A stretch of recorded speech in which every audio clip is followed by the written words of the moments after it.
أعوذ بالله من الشيطان الرجيم.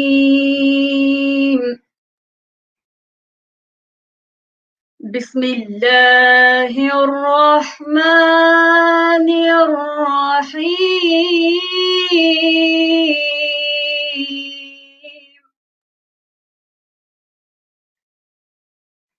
اقرأ باسم ربك الذي خلق خلق الإنسان من علق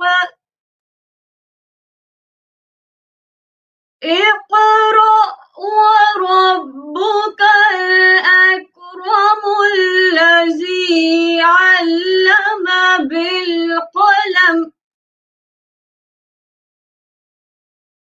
اقرأ وربك الأكرم الذي علم بالقلم اقرأ وربك الأكرم الذي علم بالقلم علم الإنسان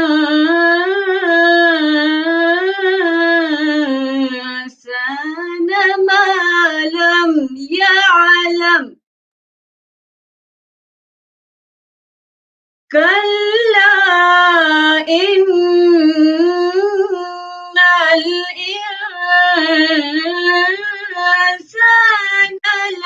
ليطغى أن رآه استغنى إن إلى ربك الرجعى أرأيت الذي ينهى عبدا إذا صلى أرأيت إن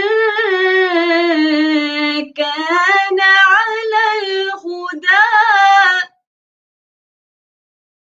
أو أمر بالتقوى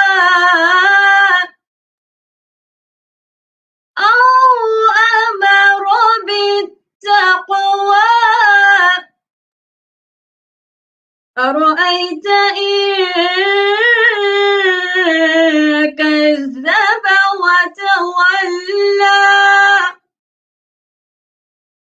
ألم يعلم بأن الله يرى كلا لئن لم ينته لنسفعا بالناصية ناصية كاذبة خاطئة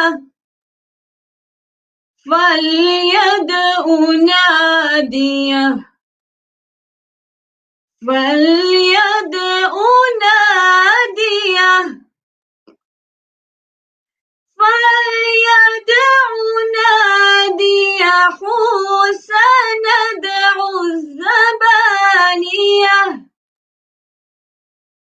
فليدع ناديه سندع الزبانية كلا لا تطعه واسجد واقترب كلا لا تطعه واسجد واقترب صدق الله العظيم.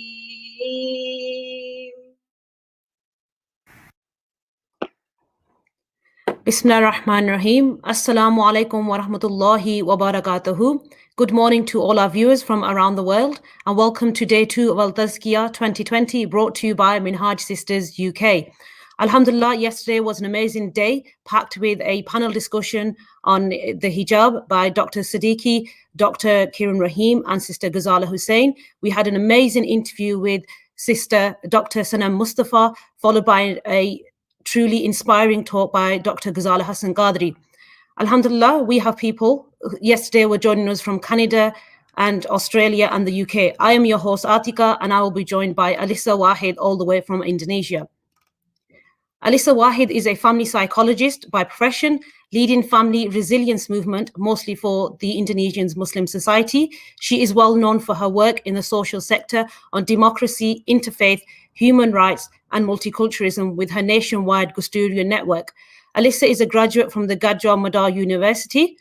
She has worked in a number of roles across the country, including founder of the Gerakan Sulu Kebangsaan and secretary to the family welfare agency Nahdlatul Ulama. Alissa is founder of the Gusturian Network Indonesia and national coordinator for the network. The network was named after her late father, the former president of Indonesia, Abdurrahman Wahid. Alissa dreams of a just and peaceful world. As a leader, she lives by the principle, without integrity, no one listens. Without trust, no one follows. Assalamu alaikum, Alissa. Waalaikumsalam warahmatullahi wabarakatuh, Sister Atika. How are you this morning? Well, it's morning for us, but afternoon for you. This is late afternoon, almost evening for me in Indonesia. But good morning to our sisters in UK, and also good everything. Maybe some of you would be in the early hours or in the later evening. Yes, thank you for joining us this morning. It's truly an honor to have you with us this morning. I've many questions and our audience are very keen to listen to the incredible work that you do. So I'm going to get straight into the questions. Okay, so could you just tell us a bit about your educational professional background and the organizations that you're associated with? Okay, so I'm a family psychologist and I trained as a psychologist. In my professional life, I run a private early childhood education center, and I'm in the middle of setting up a family institute. But mostly in my social, because I work mainly in social sector, I serve as a general secretary to the Family Welfare Agency of Nahdlatul Ulama. Nahdlatul Ulama is the biggest Muslim organization in Indonesia. The latest survey tells us that there are around 80 million members of Nahdlatul Ulama all across Indonesia. We don't really have a membership type of organization, but we have around 23,000 boarding schools, Islamic boarding schools with almost 8 million students learning in these boarding schools. We have so many people outside of the boarding schools, of course. So around 80 million members. And of course, with that huge number, one of the challenges about family welfare or Masalihul Usro. This is one of the key themes within the organization, and I'm a secretary to the agency, and we are mandated to promote Masalihul Usra or family welfare. And from this position, the Ministry of Religious Affairs of the Indonesian government asked me to lead an expert team to develop the Muslim Family Resilience Program for the government. So right now we are implementing this Family Resilience Program all over Indonesia through the religious offices at the sub-district level. And in the last 4 years, I think 500,000 couples have already engaged in the program, and hopefully we would see results, impact coming in soon. in terms of the family resilience. And apart from this work, Sister Atika already mentioned that I also lead the Gus Durian Network Indonesia. This is a nationwide association or network for people working in democracy and interfaith cooperation. So that's me, basically. That's great, thank you. And that brings me on to my next question. What made you choose this career path? Prophet Muhammad SAW told us, "Khairun nas anfa'uhum linnas." The best person is the one contributing the best to other people around him or her. My family has always been living in these values. My grandfather was one of the founding fathers of Indonesia. My grandmother was a long-time leader of the Muslimat organization within Nahdlatul Ulama, and my father led both NU and the Indonesian government. He was the head of NU for 15 years and then became president, and he was a statesman. And my mother also worked in women's right and interfaith cooperation up until now. So my family has been living in the social sector for generations, and so I live by these values and I live by this example. And I choose psychology because I believe that this major will help me help people. So that is why I work in this context and in this sector, and I'm happy because as a Muslimah, the way I see myself contributing to society is through my work. So yeah, it's Mashallah, that's great. So you're following in the footsteps of your father and your mother, which is great to hear. Okay, as a Muslim woman playing a vital role in the social sector in Indonesia, have you experienced any criticism, or do you find that the people of Indonesia, or be it political figures or just the general public, do you find them supportive of your role? I think criticism is just one aspect in any kind of human work. You don't have to be a Muslimah to face that, or you don't have to be a person living, working in the social sector or in the public sector to receive criticism. So criticism is just part of life. Ali bin Abu Talib radhiyallahu anh reminded us that there is no need to explain ourselves to people, right? To others. Because the people who love us, they don't need it. They don't need our explanation. They understand us. And the people who hate us would just hate us. They would not listen to that.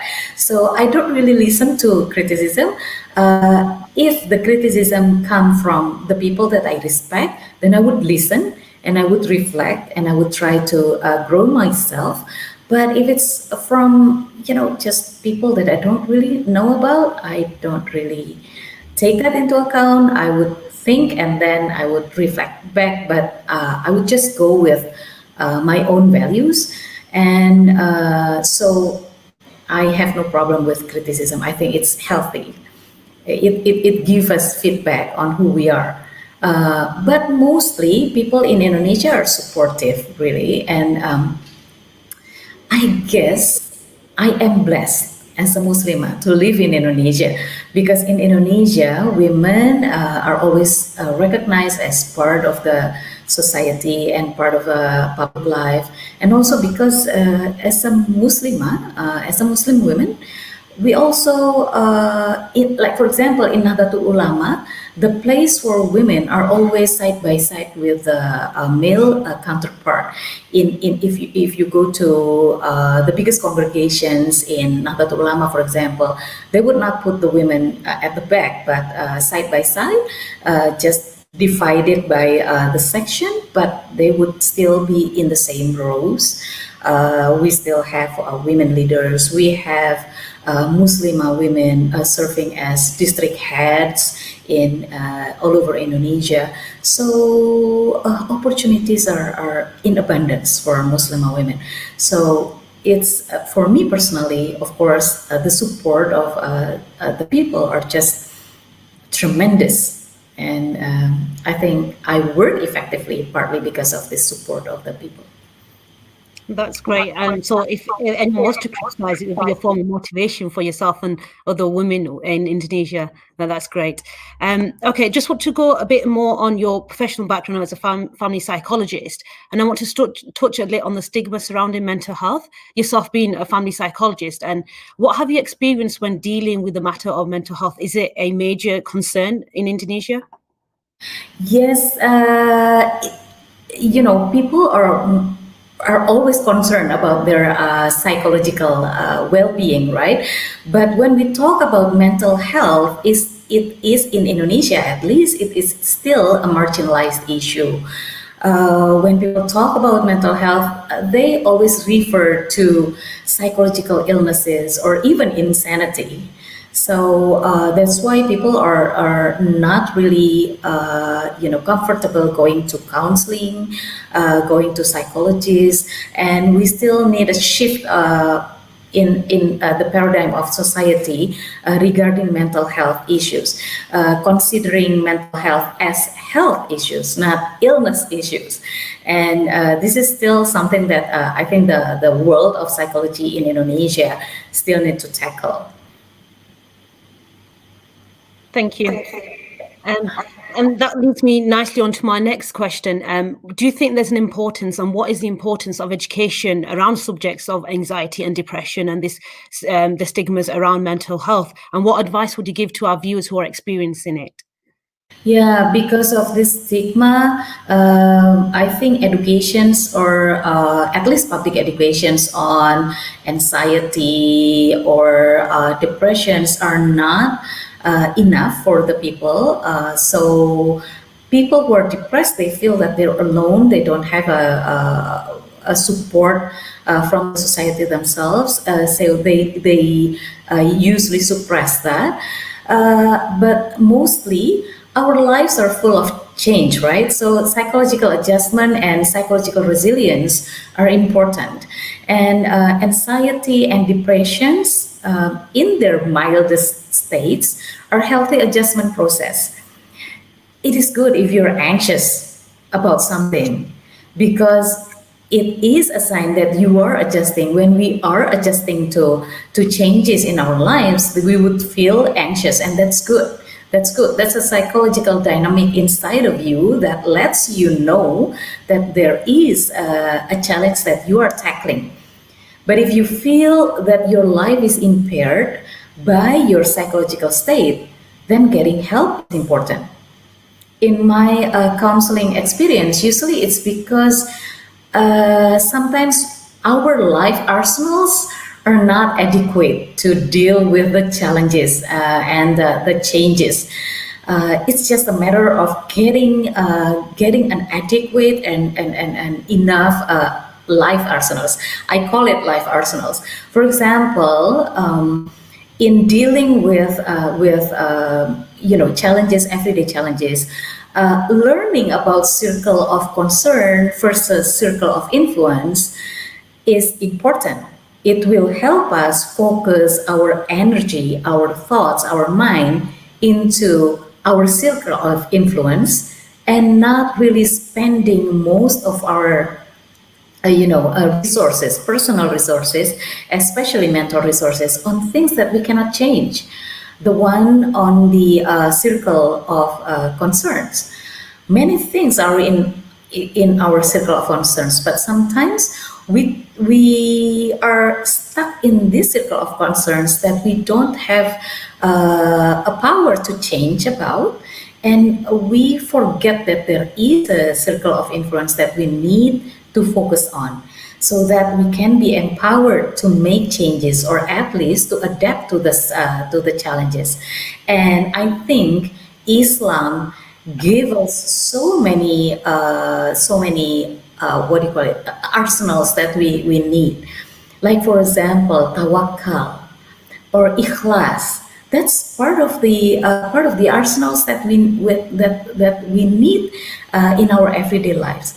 The things that are in our circle of concern, we need to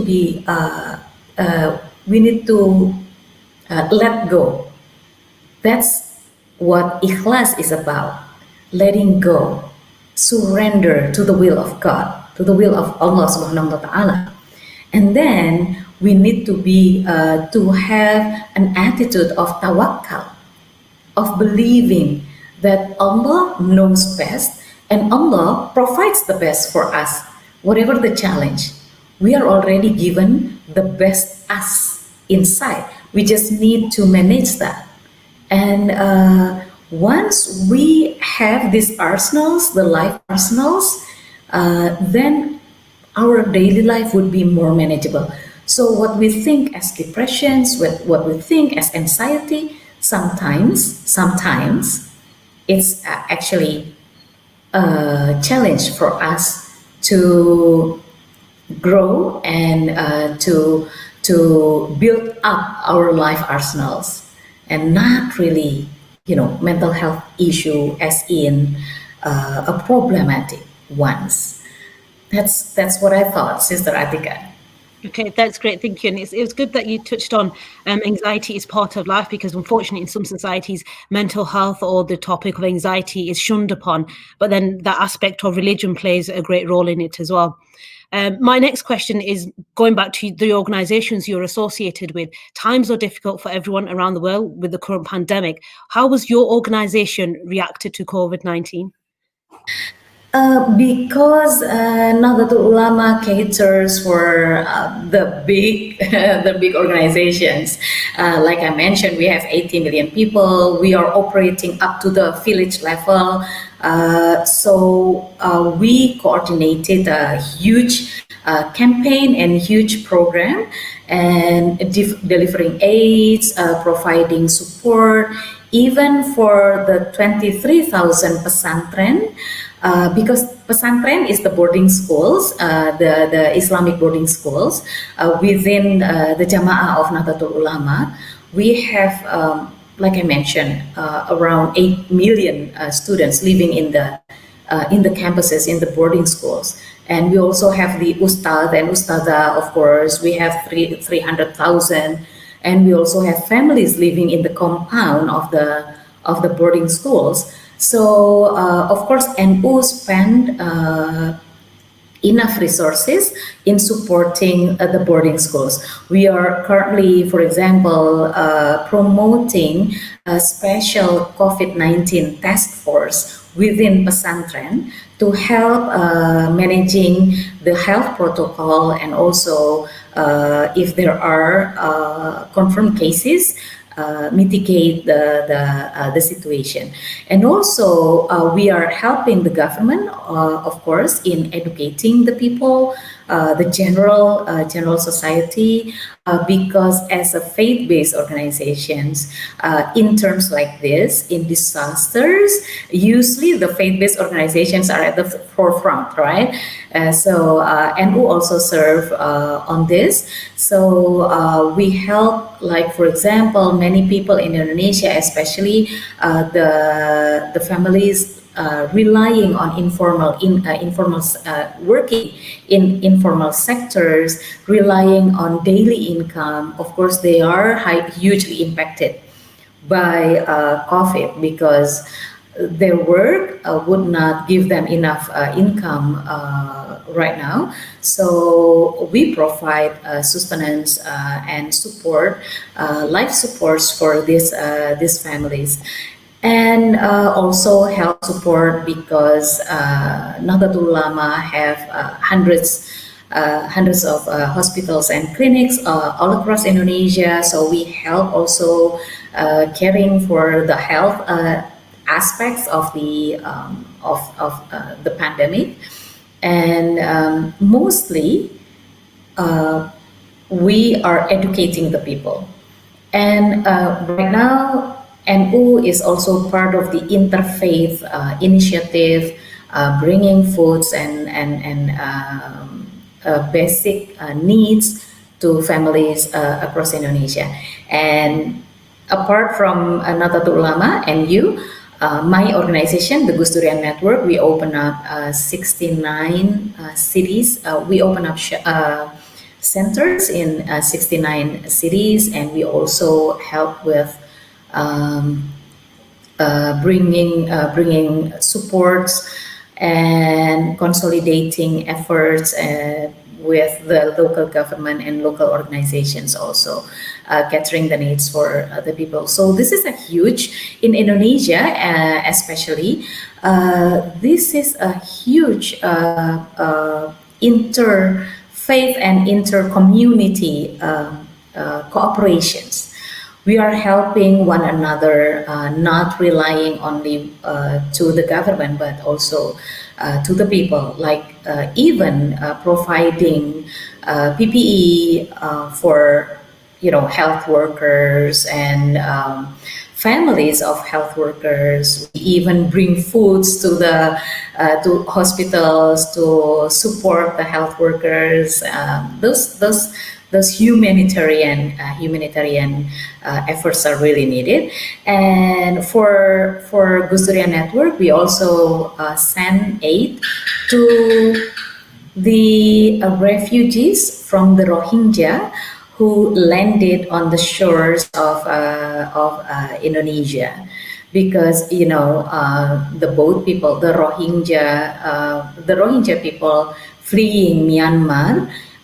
Some of these people, they took the boat, they take the boat, and then they ended up on the shores of Sumatra, one of the biggest island in Indonesia.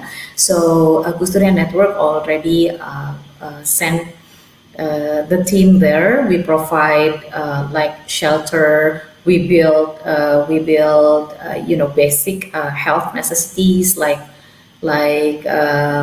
bathrooms, and also provide food.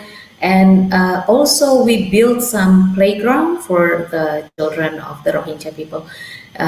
We're still doing the best we can to support this refugee in Indonesia, even though Indonesia has not yet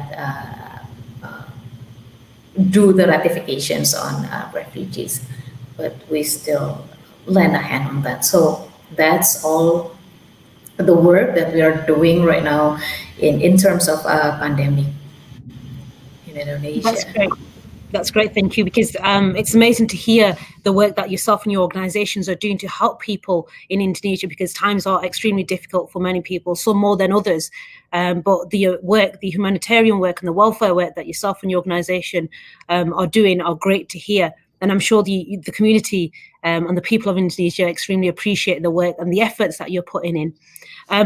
So the theme of Al-Tazkiya, as you're aware, is the Western Muslim woman. And you've already touched on this and the role of women in Indonesia. But I just want to know if you could go into a bit more detail and let our viewers know about the role of Muslim women or women in general in Indonesia. Are there any struggles? Do women feel there's a daily challenge in Indonesia? Yes, even though I already mentioned about being blessed living in Indonesia as a woman and living in Indonesia as a Muslim, and also living in Indonesia as a Muslim. But of course, we are still living in a world where gender biases are still there, and challenges for women in the public roles, especially, are still also there. It's great to be a Muslim in Indonesia, especially being a Muslim woman, because like I told you, the opportunities are in abundance. The Muslims, the Muslima, like for example, the Muslima wings of Nahdlatul Ulama. We run fertility clinics. We run, hospitals. We run Baitul Mal. We run all kinds of, business enterprises. We also run a kindergarten and schools. So the role of women are really strong. And even the female ulamas, the wives of kiai, the ulama, the traditional ulama in Indonesia are called kiai. So the wives of kiai, we call them nyai. They never stay behind. Even in the boarding schools, usually the nyai, the wives of the ulama, also run the female boarding schools. So these nyais are also there teaching public. So public education, Quranic recital everywhere in Indonesia done by women, or even in general, they are tended by women leaders, women ulama. So public life has always never been like a non-place for women. Women are always in public roles, in public place, in whatever roles they can. But of course, we are still facing challenges as women, because gender biases are still there. As a Muslimah, the challenges would be in the multi-burden that is placed upon women's shoulder. You can have your career, you can have your public life, but you are still responsible for the family life. So it's a struggle for women because in public life we share the sphere. But then for women, when they go home, sometimes they would be tasked with managing the household without the help of the husbands. And this is the challenge that is mostly faced by women in Indonesia. In some areas, in some village or rural areas, the gender biases is of course centered around education. Many villages they favor the boys going to higher education, while the girls they just need to prepare for their family life, and you don't need an education for that. As if there is no need to be educated to become mothers. Those are the challenges, but mostly on this family life sector. The challenges are in the family life sector, not in the public life. So in Nahdlatul Ulama, we concentrate on building and promoting the comprehensive concept of maslahah family, masalihul usra, so that the Muslim families can learn to build a stronger foundation for a family. And we use the analogy of a house. A strong construction would help keep the house strong also. If a house has a solid and a strong construction, a mild earthquake or a heavy rain would not make the house collapse. And that analogy also relates to family. If we have a strong construction as a family, then the challenges of life would be more manageable. And actually, the life of Prophet Muhammad Sallallahu Alaihi Wasallam and Quran has already provided us with guidance on this. So a strong construction of a maslahah family would start with a good and strong foundation. The foundation is the principle of justice, mu'addalah, and the strong principle of mubadalah, or reciprocity between members of family, and a principle of muwazanah, or a balanced life. So it's the foundation of the construction is mu'adalah, mubadalah, and muwazanah. And these foundations would be the foundation for the 5 pillars of a maslahah family. In the Quran, there are 12 key terms or key concepts relating with marriage and family. Out of these 12 concepts, we put them in the construction. of Maslahah family. The three are the foundations, and then the five is the pillars. The pillars are a principle of Zawaj. Zawaj is a belief that family life is governed by the wife and the husband as the wings of a bird. The wings of a bird, they work together and they make the bird have a balance, aerodynamics, and the bird can fly everywhere because of these two wings. But if you have only one wing, you know that the birds cannot fly. And it will be impaired. That's the principle of Zawaj. So the husband and wife see their roles as the wings of a bird, as equal. And then the second pillar is mithaqon ghalidha, or commitment. So we should not take marriage lightly. We should not get frustrated easily. And the third pillar is mu'asyarah bil ma'ruf. This comes from one of the verse in Al-Quran, wa ashiruhunna bil ma'ruf. You should treat your wives with in a ma'ruf way. In a ma'ruf way is in dignity. In dignity, in a dignified way. So this pillar, mu'asyarah bil ma'ruf, means that everyone within the family should treat one another in a ma'ruf way, treating each other with dignity and in dignity. And the fourth pillar is musyawarah, or dialogue. This dialogue is of course based on the principle of justice, reciprocity, and balance. And the fifth pillar is tarodhin. Tarodhin is the ridho.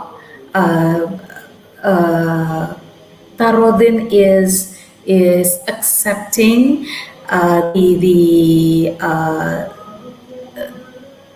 accepting the situation.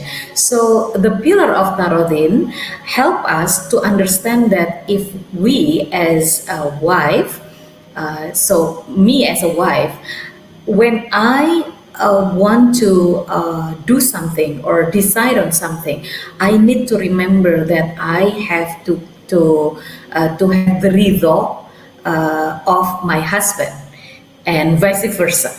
And as children, I need to have my parents' ridho. That would help me live a life of a balance between myself as a person, and me as a wife, and me as a member of a family. And these pillars would support the ceiling, or the roof of the building. What is the roof of Maslahah family? The roof is Maslahah. Everything that happens within the family should bring Maslahah to each member of the family. Maslahah means well-being. So everything that happens in the family will cater the well-being of each member of the family, not only the father, not only the mother, not only the child, but everyone within the family. Only if we can have a sound and strong foundations and strong pillars and a roof, then we would have what is considered as the goal or the objective of family or marriage, that is sakinah, mawaddah, warahmah, as in Surah Ar-Rum, verse 21, that said that litaskunu ilaiha wa ja'ala mawaddata warahmah, to have a fulfillment within a family based on love, on mawaddah and rahmah.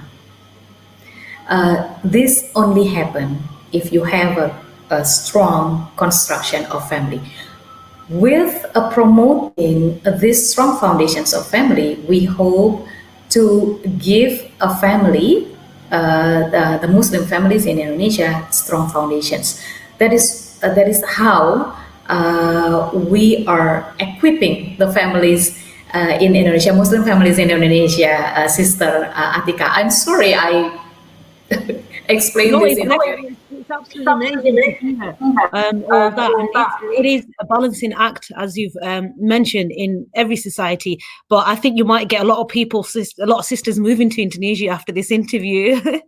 But yeah, thank you for that. It's amazing to see the structure, that the role that women play outside of the family home and inside the family home. So in a sense, we rule outside and inside, alhamdulillah. So just before we finish, is there anything else you would like to say to our viewers today? Because alhamdulillah, we've got many people tuned in from around the world and they're really enjoying your this interview this morning. Is there anything that you would like to say to them? Alhamdulillah. So as we are now living in a global village, of course we are facing diversity, right? We cannot isolate ourselves as just with our own community. We have to live with a diverse one. Technology, information technology, and transportation technology help make this exchange of culture, exchange of values happen in a faster way. And so, as a Muslim, we have to manage ourselves better because the challenges are getting more and more complex. We're living in a VUCA world, volatile, uncertain, complex, and ambiguity. We face ambiguity in our lives right now, so we need to make sure that we are deeply rooted in our Islamic teaching, because Islam has already provided us with the guidance, with the ultimate guidance, and the biggest role of a Muslim, of course, is to be Khalifah fil Ard. We are asked to be a representation of Allah subhanahu wa ta'ala on this earth, to take care of this earth, to bring maslahah into this earth. And we are asked to uphold Islam as the blessing of the universe. We need to realize that. We need to realize Islam as rahmatan lil alamin, not only Islam rahmatan lil muslimin, but Islam rahmatan lil alamin. So we need to always grow, always learn more, and we need to ground ourselves in the Islamic teaching. I would love to share two teachings that are really popular in Indonesia and help the Indonesian Muslim live in harmony with people of different religion, of different background. The first one is the principle of al-muhafadah ala qadimis solih wa ahdhu bil jadidil aslah. Conserve the good traditions that bring maslahah into our lives. We need to conserve that. But at the same time, this is al-muhafadah ala qadimi solih, to take care and to conserve the tradition that bring goodness in our lives, but also at the same time wa ahdhu bil jadidil aslah, to embrace modernity that will bring maslahah into our lives also. So we don't need to keep ourselves apart from modernity. We need to embrace that with the principle of al-maslahah. We can take whatever modernity bring as long as long as it provides us with a bigger maslahah. So al-muhafadatu ala qadimi soli wa ahdu bil jadidil aslah. That's the first message that I would like to share with all our sisters all around the world. And the second one is a very popular teaching in Indonesia by our most respected scholar, Kiai Haji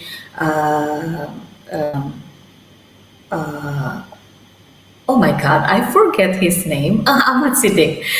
I'm really sorry, I lost his name.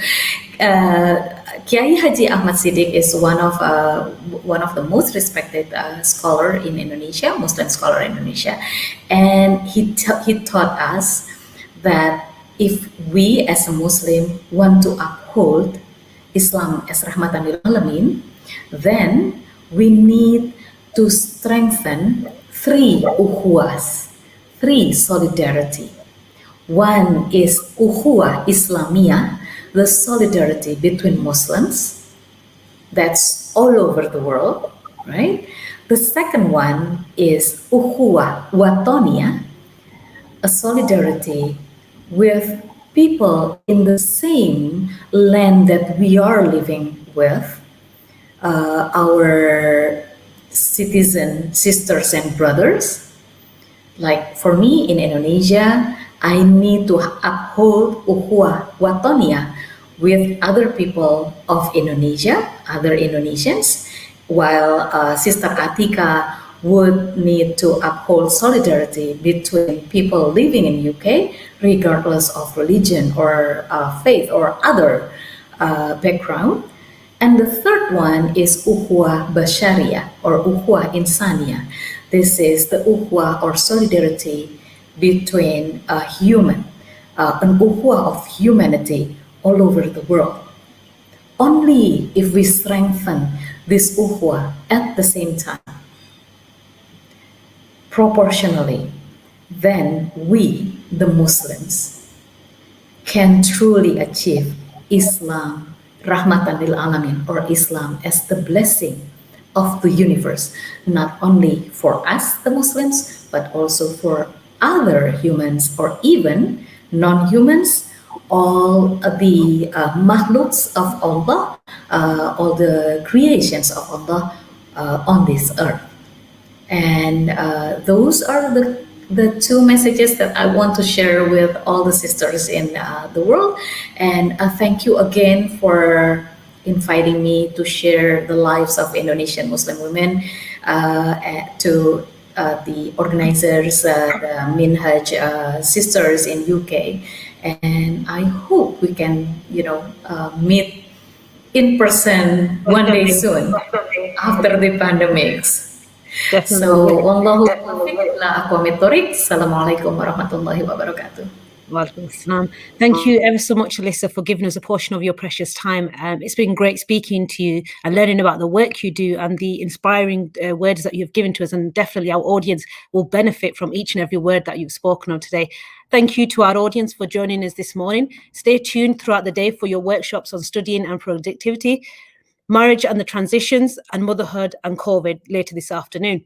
Later this evening, we have a talk followed by an exclusive questions and answer session with Dr. Ghazala Hassan Qadri.